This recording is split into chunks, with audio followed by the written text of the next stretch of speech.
दिन भर के रिवीजन के बाद चलिए शुरू करते हैं पाठशाला में पहला चैप्टर। राजनीति में जाति के विज्ञान की ये क्लास है। बीजेपी और उसके साथी दल आज सुबह से ही एक सवाल पूछ रहे हैं। क्या राहुल गांधी किसी के कंधे पर सवार होकर सत्ता पाना चाहते हैं या खुद के सहयोगियों के वोट बैंक पर राहुल की नजर है? अब ये बात क्यों हो रही है? बीते 24 घंटे में 3 खबरें सामने आई हैं, तीनों आपके सामने रख रही हूं। पहली खबर मंगलवार की, जहां राहुल गांधी ने कांग्रेस के ओबीसी विंग की बैठक में सरकार को धमकी देते हुए कहा, जेनजी से कहीं ज्यादा आबादी ओबीसी समाज की है, अगर वो सड़क पर आ गए तो मोदी सरकार को झुकना ही पड़ेगा। दूसरी खबर उत्तर प्रदेश से, जहां अखिलेश यादव ने एनडीए की पार्टियों के सीट बंटवारे का ऐलान जो है वो करते हुए ये बताया, अखिलेश के सीट बंटवारे का गेम, एनडीए के सीट बंटवारे का ऐलान कर दिया। मतलब अखिलेश खुद इंडिया ब्लॉक में है, लेकिन वो एनडीए में किस पार्टी को कितनी सीट मिलेगी ये बता गए। और तीसरी खबर आई बिहार से, जहां पूरे मॉनसून सत्र से गायब रहे तेजस्वी यादव अचानक एक्टिव हो गए। छात्रों के मुद्दे पर सड़क पर उतरे, लेकिन कांग्रेस से दूरी बनाकर। अब देखने में तो ये तीनों खबर 3 अलग अलग जगह पर 3 अलग अलग सियासी पार्टियों से जुड़ी हुई दिख रही है, राइट? ऐसा ही लग रहा है। एक जगह कांग्रेस है, एक जगह समाजवादी पार्टी है, एक जगह आरजेडी है, लेकिन तीनों एक कड़ी से जुड़े हुए हैं। ओबीसी यानी अन्य पिछड़ा वर्ग, देश का सबसे बड़ा जाति समूह। ये कड़ी कैसे जुड़ रही है, एक एक करके आपको समझाती हूं। तैयार है आप? सूत्रों के मुताबिक मंगलवार को राहुल गांधी ने कांग्रेस ओबीसी मोर्चे की बैठक में एक नया प्लान शेयर किया। कहा कि अब ओबीसी के नाम पर आंदोलन खड़ा करो, जाति जनगणना को मुद्दा बनाओ।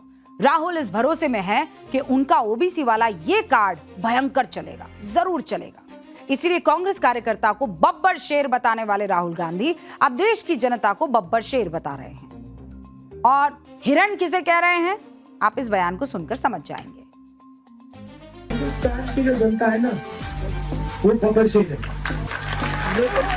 और अब वो हिरण ढूंढ रही है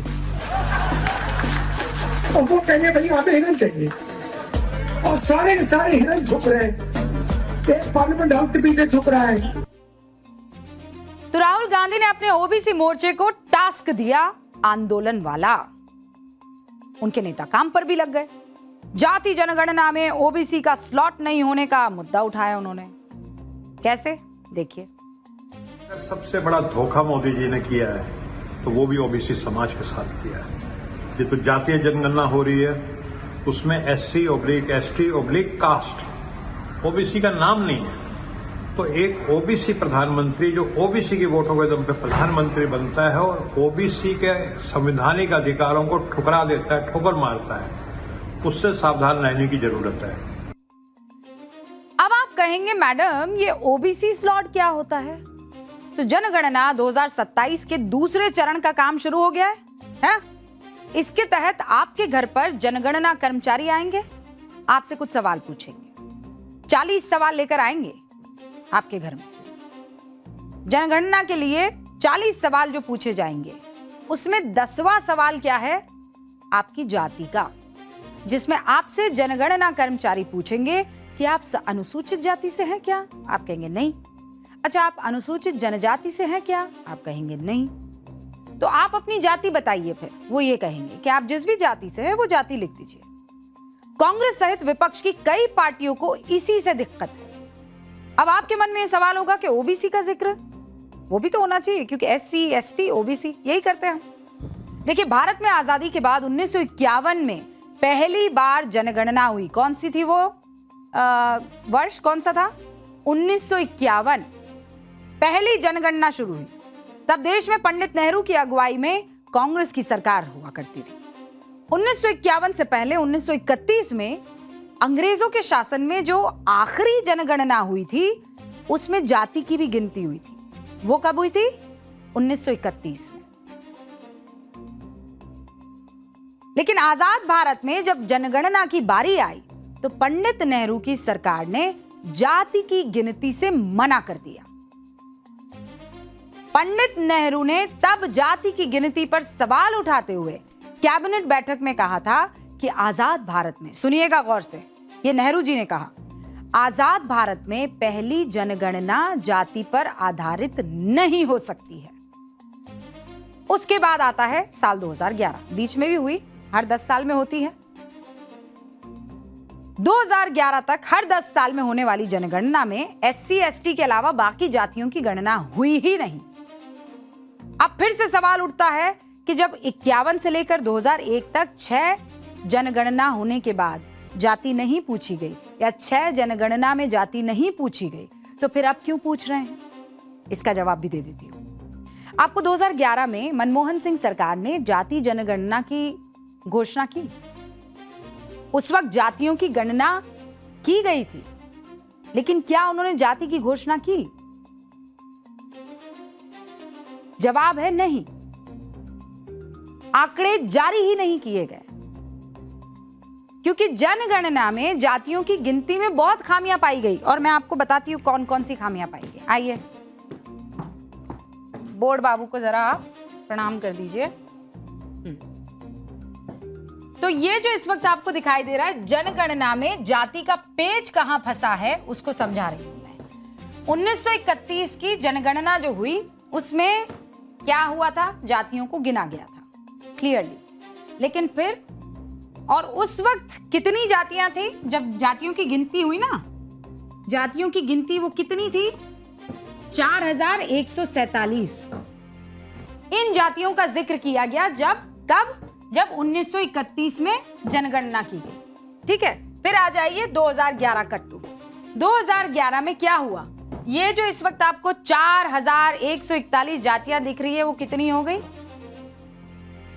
कितनी हो गई? 46 लाख, 46 लाख। कहां 1931 में 4147 जातियां। आप आ जाइए 2011, जिसके आंकड़े जो हैं वो रखे नहीं गए हैं सामने। बहुत सारी खामियां थी और बहुत सारे इश्यूज थे, लेकिन ये 4000, लगभग 4000 जो जातियां थी वो हो गई 46 लाख। 80 साल में जातियों की संख्या कितनी बढ़ गई? अगर आप आंकड़ा लगाएं तो लगभग 1100% इंक्रीमेंट हो गया जातियों में। 1100 गुना बढ़ गई। इसी दिक्कत के कारण कांग्रेस सरकार 2011 की जनगणना में जातियों की गिनती को सार्वजनिक नहीं करती है। और अब जब आप विपक्ष में हैं तो कह रहे हैं व्हाई नॉट। 2027 की जनगणना में फिर से जाति की गिनती हो रही है, पर कांग्रेस क्या कह रही है? इससे कुछ नहीं होने वाला। कांग्रेस कह रही है जैसे चंदा चोरी हुआ वैसे ही जनगणना के नाम पर घर घर चोरी की जाएगी। सुन लीजिए। 2025 को कांग्रेस अध्यक्ष ने प्रधानमंत्री को एक खत लिखा था कि जिस तरीके से बिहार और तेलंगाना में जाति जनगणना कराया गया था, उसी आधार पर आप राष्ट्रीय स्तर पर जाति जनगणना कराइए। उसका नज़रअंदाज किया गया और खिलवाड़ है, ये विश्वासघात है। मोदी सरकार जाति जनगणना कराना नहीं चाहती है। गजब है भाई। आप करें तो सब ठीक ठाक, बीजेपी करने जाए तो हमें तो नीयत पर शक है, हम तो मानते ही नहीं है कि ये लोग ये करना चाहते हैं। कांग्रेस को ये बताना चाहिए कि जाति के सवाल में SC/ST पर जाति पूछी जाए और ये घर घर चोरी है, तो फिर 2011 में ऐसी चोरी हुई थी क्या? अब आप कहेंगे मैडम हमें कैसे पता हुई थी कि नहीं हुई थी? तैयारी पूरी है सर, तथ्यों पर बात करेंगे। मेरे हाथ में 2011 की जनगणना की कॉपी है। वो जो सवाल पूछे जाते हैं ना, ये वो वाली कॉपी है, उसका प्रिंट आउट लेकर आपके सामने आई हूं। अब कांग्रेस मुझे बता दे ड्रॉप डाउन में क्यों नहीं है, ड्रॉप डाउन में क्यों नहीं है। 8वें नंबर का सवाल ये देखिए, मार्क करके लाई हूं। 8वें नंबर का सवाल कौन सा कैमरा कैच कर रहा है? कैम 5। ओके, ये 8वें नंबर का सवाल क्या है? इसमें ड्रॉप डाउन में क्या आ रहा है? शेड्यूल कास्ट लिखा हुआ आ रहा है, दिख रहा है आपको शेड्यूल कास्ट? और जूम कीजिए रवि। ठीक है, दूसरा क्या है? Schedule tribe. अब इसके अलावा तो मुझे और कुछ दिख नहीं रहा है। ये तो खाली है भाई। और अगर आप कैच नहीं कर पा रहे हैं तो आप जरा इससे रिलेटेड विजुअल्स डाल दीजिए। हाँ, ये डालिए जरा। ये देखिए, ये इसको मैंने जूम करके दिखा दिया आपको। ठीक है, अब मुझे बताइए, ये 2011, मेरे हाथ में 2011 की जनगणना की कॉपी है। इसके 8वें नंबर का सवाल आप देख लीजिए, एकदम वही पैटर्न है जो कि अभी सरकार अपना रही है। इसमें ऑप्शन है, आप एससी हैं तो 1 लिखिए, एसटी हैं तो 2 लिखिए, इन दोनों में से कोई नहीं है तो 3 लिखिए। जाति पूछी नहीं गई है। यानी आजाद भारत में किसी जनगणना फॉर्म पर ओबीसी जैसे शब्द का कभी जिक्र आया ही नहीं। फिर कांग्रेस ये मुद्दा क्यों उठा रही है हुक्म? इसका जवाब कौन देगा? केवल सियासत। आप अपना अतीत बताइए ना, ये दर्शकों को बताने से या वोटर्स को बताने से क्यों कतरा रहे हैं? जयराम रमेश, राहुल गांधी, तमाम बड़े वो लोग जो लिख रहे हैं ये सारी की सारी स्ट्रैटेजीज बताए ना। 2011 में ओबीसी का कोई जिक्र नहीं है, इसी तरीके का सर्वे फॉर्म, इसी तरीके के सवालात, और अब आप कह रहे हैं कि नहीं वो ड्रॉप डाउन में ओबीसी क्यों नहीं है। पहले आप जवाब दीजिए कि यहां ओबीसी क्यों नहीं है 2011 वाले में, किसकी सरकार थी? और इसके पीछे की सियासत भी तो आप समझिए ना। ये जितना आपको आसान दिख रहा है उतना नहीं, सारा खेल जो है वो एक सर्वे से क्लियर हो जाएगा। सारा खेल वोट का है। कौन से वोट का? ओबीसी वोट का खेल है। एक सेकंड रुक जाइए भैया, रीस्टार्ट करना पड़ेगा, वो थोड़ा सा टाइम लगेगा। लेकिन तब तक मैं आपको बस ये समझा देना चाहती हूं कि सीएसडीएस का माफ कीजिएगा, एक सर्वे हुआ था। उस सर्वे के मुताबिक 2024 में बीजेपी को देश में 44% ओबीसी वोट मिले। ये जैसे ही रीस्टार्ट होगा मैं आपको सारी चीजें बताऊंगी। कांग्रेस को महज 19% वोट मिला। 2024 के कुल वोट में कांग्रेस और बीजेपी में लगभग 15% का अंतर था, जबकि ओबीसी के मामले में यह अंतर कितना हुआ? 25% का। मैं फिर रिपीट कर रही हूं ताकि आपको समझ में आ जाए, और यह आंकड़ा आपको समझना बहुत जरूरी है। सीएसडीएस का एक सर्वे होता है। उस सर्वे के मुताबिक 2024 में बीजेपी को देश में 44%, मैं बता देती हूं, यह देखिए आ गया। पूरा जो खेल है वो ओबीसी वोट का है। अब कैसे है? 2024 में